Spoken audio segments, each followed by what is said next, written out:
ராபியா பஸ்ரியா என்ற ஒரு பெண்மணி இருந்தார். பேர் என்ன? ராபியா அல் அதவியா அல் பஸ்ரியா. அந்த பெண்ணுக்கு துனியால் ஒன்றும் இல்லை. பெண்ணுக்கு துனியால் ஒன்றும் இல்லை. முதலாவது கருப்பு. கருப்பா இருந்தா மாப்பிள்ள வருவானா? கஷ்டம். முதலாவது கருப்பு. எல்லாருக்கும் வெள்ள தேவை. இரண்டாவது அடிமை. மூணாவது விடோ. விடோண்டா கணவனை இழந்துட்டா விதவை. நாலாவது பெரன். பெரன்டா அடிமை, இந்த மலடி. துனியால என்ன பாக்கியமாலும் இருக்கா? ஒன்றும் இல்லை. ஆனா ஒன்று இருந்துச்சு. என்ன? அல்லாஹ்வுடைய நெருக்கம் இருந்துச்சு.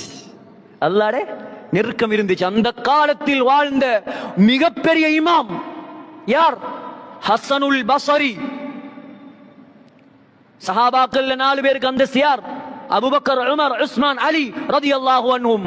அதே போல தாபிஈன்களில் 3 பேர் சிறந்தவர்.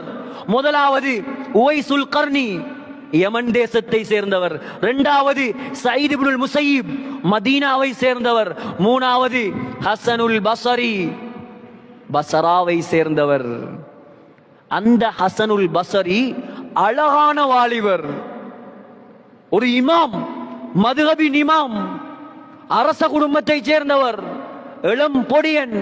அவர் பெண் கேட்டால் முழு பஸ்ராவும் பெண் கொடுக்கும். அப்படியானால் அவர் யார கல்யாணம் முடிக்க ஆசைப்பட்டார்? இந்த கருப்பு பெண்ணை, அடிமை பெண்ணை. ஏன்? முஹம்மது ஸல்லல்லாஹு அலைஹி வஸல்லம் சொன்னார்கள், ஈமானை பார், அழகை பார்க்காத.